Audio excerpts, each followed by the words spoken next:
Welcome to this tutorial for Cisco Cybervision. In this tutorial we are going to have a look at preset categories.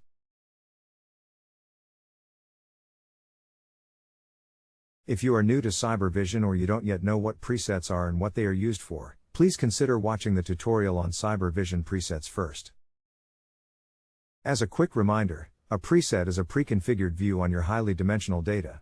A preset will filter the dataset for certain aspects, making it easy for you to navigate the information set. In Cybervision, you can create presets filtering on all characteristics of your network. You will likely have many of them, each focusing on certain aspects of your network and the communication inspected by Cybervision to support your requirements. Preset categories allow you to group and organize the presets you created, for an easier navigation. To start organizing your presets, click on Explore in the main menu. Click on New Category and provide a name for it.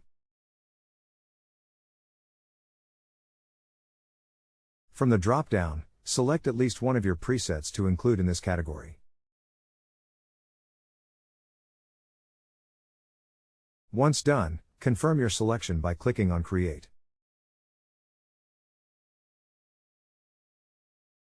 You can see the two presets to be added to your new preset category. As with presets, you can have many categories.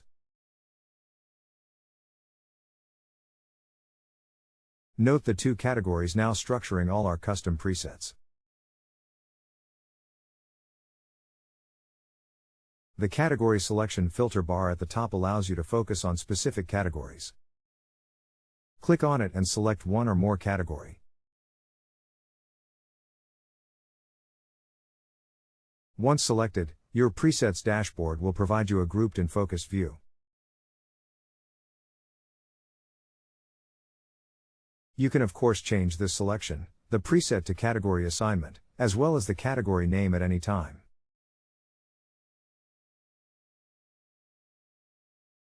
Thank you for watching this tutorial about using preset categories.